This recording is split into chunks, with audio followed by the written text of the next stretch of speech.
اور ماں باپ سے صرف ایک بار چلا کے بات کر لے تو اس کی ساری زندگی کی نیکی ماں باپ سے چلا کر بات کرنے کی وجہ سے ہلکی ہو جائے گی۔ تو ماں باپ سے بات کیسے کریں؟ تو قرآن کہتا ہے فَلَا تَقُلْ لَهُمَا اُفٍّ، ان کے سامنے اف بھی مت کرنا۔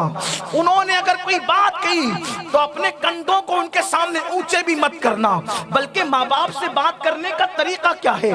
اپنے ماں باپ کو غلام بنانے والوں، اپنے ماں باپ کو غلام سمجھنے والوں، جو 5000 کی نوکری تمہیں دیتا ہے اس سیٹ کے سامنے ہاتھ باندھ کر کے کھڑے رہتے ہو، اور جس ماں باپ نے تمہیں جنم دیا، تمہیں جنم دیا، تمہارے منہ میں پہلا لقمہ روٹی کا کسی نے ڈالا وہ تمہارے ماں باپ ہے۔ جس ماں نے اپنا پورا شباب اپنے سینے سے نچوڑ کر کے تمہارے حلق میں منتقل کیا، 5000 روپے کی نوکری دینے والے کے سامنے ہاتھ باندھ کر کھڑے رہتے ہو، اور جس نے تم پر اتنا احسان کیا، جب تم بستر میں پیشاب کرتے تھے تو وہ گیلے بستر پر ماں باپ سوتے تھے، سوکھے بستر پر تمہیں سلاتے تھے، وہ خود نہیں کھاتے تھے، وہ تمہیں کھلاتے تھے، ہمیں کھلاتے تھے۔ ہاں اس ماں کے دل سے پوچھو جس نے ہماری گندگی اور ہمارے بیت الخلا کو اپنے ہاتھوں سے دھلا ہے۔ کیا ہے یہاں پر کوئی ایسا جس کی ماں نے اس کی گندگی نہ دھلی ہو؟ ہے یہاں پر کوئی ایسا جس کے باپ نے اس کی گندگی کو برداشت نہ کیا ہو؟ باپ اتنا پاکیزہ طبیعت ہوتا ہے کہ بدبو آنے پر وہ منہ پہ رومال رکھتا ہے، لیکن بستر میں اگر بچہ گندگی کر دے اور باپ اس گندگی میں بھر جائے تو کیا کبھی باپ کو غصہ آتا ہے؟ کیا کبھی باپ بچے کو مارتا ہے؟ کیا کبھی باپ بچے کو اٹھا کر پھینکتا ہے؟ لوگ میرے پاس آ کر کہتے ہیں سید صاحب میرا بچہ ضد کرتا ہے، میں مسکرا کر کہتا ہوں اللہ کرے ضد کرے۔ کوئی کہتا ہے میرا بچہ رات رات بھر روتا ہے، میں کہتا ہوں اللہ کرے یہ روتا رہے۔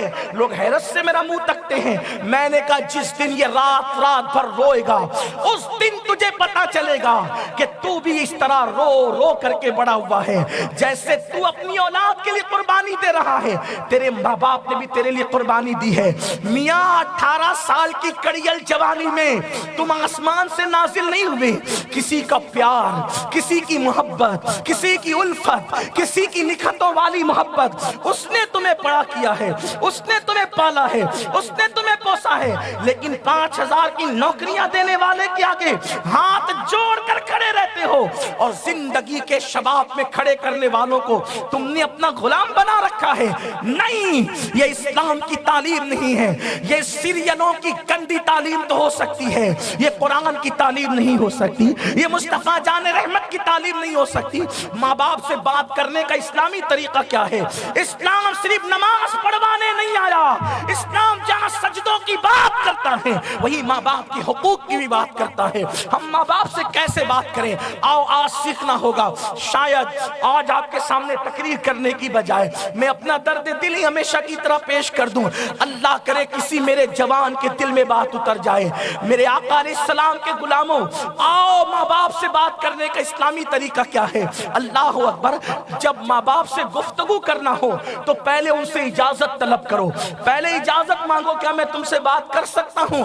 اگر وہ ہمارے بادشاہ لوگ اجازت دیں، ہم سب سے پہلے اپنے ماں باپ کے غلام ہیں، اس کے غلام اس کے غلام کہلانے والوں، اللہ رسول کے بعد سب سے زیادہ پیدائش کے حوالے سے احسان کرنے والے وہ ہیں۔ مجھے بتاؤ، اگر ہماری ماں ہمیں دودھ نہ پلاتی، ہمارا باپ ہماری پرورش نہ کرتا، تو بتاؤ آپ جوانی کی دہلیز پہ قدم رکھتے؟ ہرگز نہ رکھتے۔ اللہ اکبر۔ کچھ ایسی کٹھور اور قاہر مائیں تو ہیں نا کہ جو پیدائش کے بعد بچوں کو گندگی کے ڈھیر پہ پھینک کر کے بھاگ جاتی ہے۔ آپ کی ماں کا کتنا احسان، جس نے اپنے سینے کا دودھ، اپنے لہو کو آپ کے ہمارے سینے میں منتقل کیا ہے۔ ان سے بات کیسے ہو؟ پہلے اجازت لو، اور جب وہ اجازت دے دیں تو ایسے گفتگو کرو جیسے کوئی غلام اپنے بادشاہ سے گفتگو کرتا ہے، جیسے کوئی غلام اپنے آقا سے گفتگو کرتا ہے۔ یہ ماں باپ سے گفتگو کرنے کا طریقہ ہے، یہ ماں باپ سے بات کرنے کا طریقہ ہے۔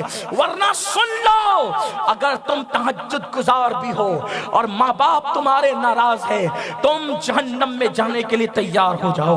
اگر تم شہید بھی ہو گئے تو میرے آقا فرماتے ہیں اگر کوئی شہید بھی ہو جائے اور اس کے ماں باپ اس سے ناراض ہے تو شہید ہونے کے بعد بھی وہ جنت میں نہیں جائے گا، لیکن چونکہ شہید ہوا ہے تو جہنم میں بھی نہیں جائے گا۔ جنت اور جہنم کے درمیان ایک مقام ہے جس کو مقام آراف کہا جاتا ہے، اس میں رکھا جائے گا اور اللہ سے وہ بندہ فریاد کرے گا مولا شہید ہو کر بھی یہاں پڑا ہوں، ارشاد ہوگا پہلے اپنے ماں باپ کو راضی کر، جب تک تیرے ماں باپ تجھ سے راضی نہیں ہوں گے شہادت کے بعد بھی تجھے جنت نہیں مل سکتی۔ آپ سے پوچھنا چاہتا ہوں، گھر کا کچرا سمجھنے والوں ماں باپ کو، ماں باپ کی توہین کرنے والوں، میرے آقا فرماتے ہیں جس کے ماں باپ اس سے ناراض ہیں اللہ بھی اس سے ناراض ہے۔